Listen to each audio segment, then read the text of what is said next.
Hello students, welcome to our channel your education. जैसा कि आपको पता है हमारे चैनल पर सभी सब्जेक्ट की ऑब्जेक्टिव क्लासेस प्रोवाइड कराई जाती हैं। आज से आपको हमारे चैनल पर केमिस्ट्री की डिस्क्रिप्टिव क्लासेस भी प्रोवाइड कराई जाएंगी।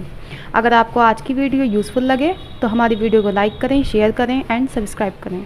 तो चलिए चलते हैं आज के हमारे टॉपिक की ओर। आज का हमारा टॉपिक है आवर्त सारणी।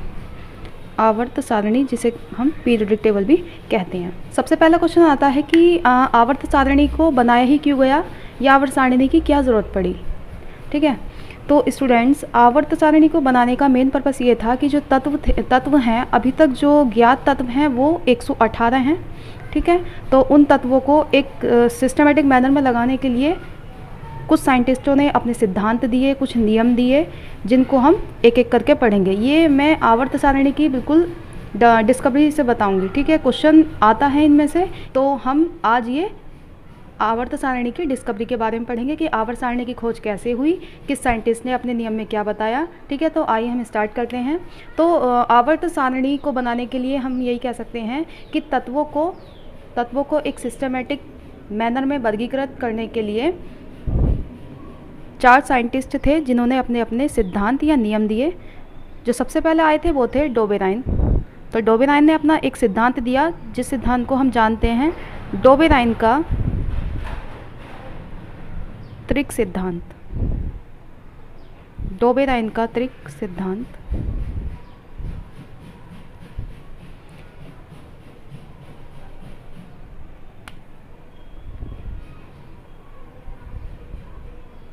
डोबेराइन का त्रिक सिद्धांत, ये एक जर्मन साइंटिस्ट थे। इन्होंने क्या किया था, तत्वों को 3-3 समूह में रखा था। तत्वों को 3-3 समूह में रखा था। इन्होंने समूह में 3 तत्वों को बढ़ते क्रम में रखा, जिसमें बीच वाले तत्व का परमाणु भार जो है वो अन्य 2 तत्वों के परमाणु भार के लगभग औसत के बराबर होता है। हम एग्जाम्पल से भी समझ सकते हैं, जैसे लिथियम जिसका परमाणु भार कितना 7, सोडियम जिसका परमाणु भार 23 और पोटेशियम जिसका परमाणु भार 39। तो इन्होंने ये बताया कि बीच वाले तत्व का परमाणु भार या परमाणु द्रव्यमान लगभग अन्य 2 तत्व यानी पहले और तीसरे के तत्व के औसत के परमाणु भार के बराबर होगा। ठीक है, सेकंड जो नियम था वो नियम था न्यूलैंड का अष्टक नियम।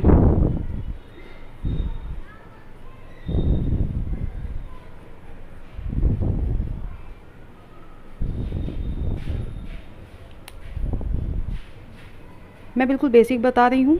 सेकंड, न्यूलैंड का अष्टक नियम। इन्होंने क्या किया था, परमाणु द्रव्यमान के बढ़ते क्रम में रखा था। तत्वों को उनके परमाणु द्रव्यमान के बढ़ते क्रम में रखा था। और जब ये नियम बनाया था न्यूलैंड ने, तो उस टाइम पर इनके पास 58 तत्व ज्ञात थे। ठीक, और इन्होंने अपना जो सिद्धांत दिया था उसमें बताया था कि हाइड्रोजन से शुरू किया था और थोरियम पर समाप्त किया था। और इन्होंने एक पर्टिकुलर क्या देखा गया, इनके नियम में ही देखा गया कि हर एक तत्व अपने से 8वें तत्व से सिमिलरिटी समानता रखता है। किसमें सिमिलरिटी, जो उनकी प्रॉपर्टीज़ होती हैं उनमें समानता रखता है। जैसे hydrogen, lithium, beryllium, boron, carbon, nitrogen, oxygen, fluorine, sodium, इस तरीके से कुछ तत्व हैं। तो अगर हम देखें लिथियम को ही देख लेते हैं, तो लिथियम से अगर हम 8वां यहाँ से तत्व देखेंगे, 1 2 3 4 5 6 7 8, कौन बैठता हमारा, सोडियम। तो लिथियम और सोडियम एक दूसरे से गुणों में समानता प्रदर्शित करते हैं इनके नियम के अनुसार। थर्ड हमारा आता है मेंडलीव की आवर्त सारणी। जो मैंने ये ऊपर 2 नियम बताए हैं, इनसे क्वेश्चन इतना नहीं पूछा जाता है। जो इम्पोर्टेंट है इसमें मेंडलीव की आवर्त सारणी है, और इसके बाद हमारी आती है आधुनिक आवर्त सारणी, जिसको हम पढ़ते हैं, आगे पढ़ेंगे। तो देखते हैं मेंडलीव के द्वारा क्या था। मेंडलीव ने क्या किया था, मेंडलीव के द्वारा 1869 में, ये जो मेंडलीव थे एक रशियन साइंटिस्ट थे, तो 1869 में मेंडलीव ने अपने तत्वों का अध्ययन किया और इससे 2 निष्कर्ष निकाले। इनके 2 रिजल्ट क्या आते हैं। पहला ये कि परमाणु भार तत्वों का मूल लक्षण है। परमाणु भार तत्वों का मूल लक्षण है।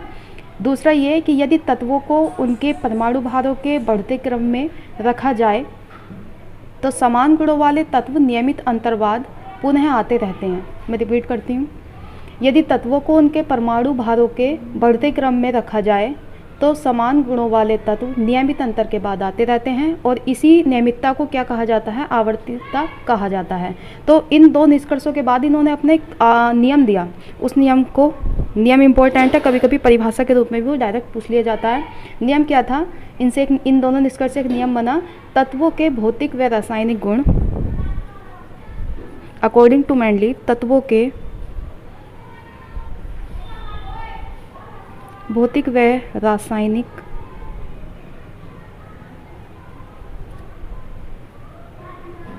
गुण उनके परमाणु भार के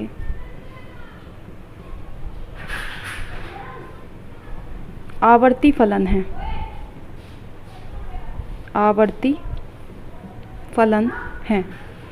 हम ये भी कह सकते हैं, इसको इजी वे में ये समझा जा सकता है कि जो तत्व होते हैं उनके जो गुण हैं वो उसके परमाणु भार को अगर बढ़ते क्रम में रखा जाए, ठीक है, अगर बढ़ते क्रम में रखा जाता है तो हमें आगे भी उसके ही जैसे तत्व मिलते रहते हैं। ये हमारा मेंडलीव का, जो मेंडलीव के द्वारा दिया गया नियम था, ये नियम था। इम्पोर्टेंट है, कभी कभी डायरेक्ट डेफिनेशन के रूप में भी पूछ लिया जाता है, ठीक है।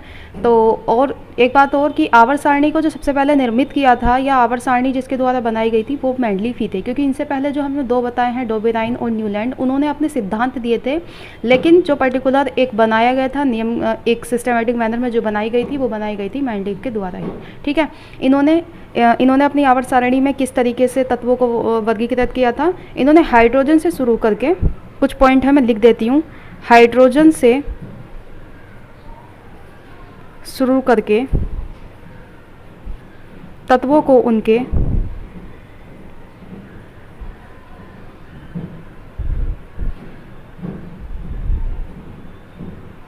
परमाणु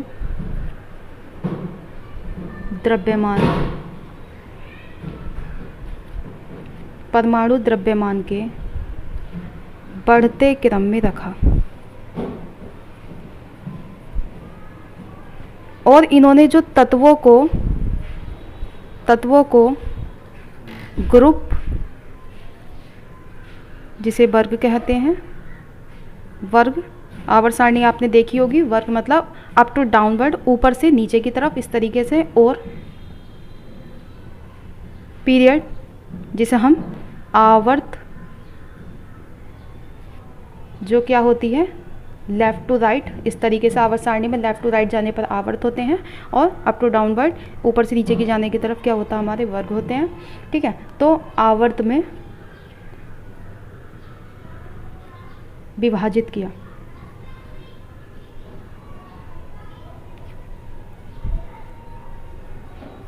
मेंडलीव की आवर्त सारणी में 9 वर्ग थे और 7 आवर्त थे। क्वेश्चन यही पूछा जाता है कि मेंडलीव की जो आवर्त सारणी थी उसमें कितने वर्ग संख्या कितनी थी और आवर्त कितने थे। इन्होंने कुछ अज्ञात तत्वों के लिए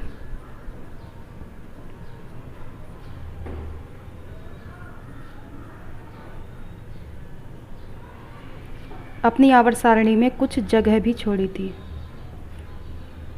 लेकिन ये आवर्त सारणी, जो मेंडलीव की आवर्त सारणी थी, इसमें कुछ कमियां थी जिसकी वजह से ये आगे नहीं चल पाई, और इसको मॉडिफाई किया मोजले ने, जिसको आज हम पढ़ते हैं और आधुनिक आवर्त सारणी के रूप में पढ़ा जाता है। इसकी कमियां क्या थी उसको भी हम जान लेते हैं। कमियों में क्या था कि जो समान गुण वाले तत्व थे उनको भी अलग अलग रखा गया था, समान गुण वाले तत्वों को अलग अलग रखा गया। सेकंड पॉइंट, ज़्यादा परमाणु भार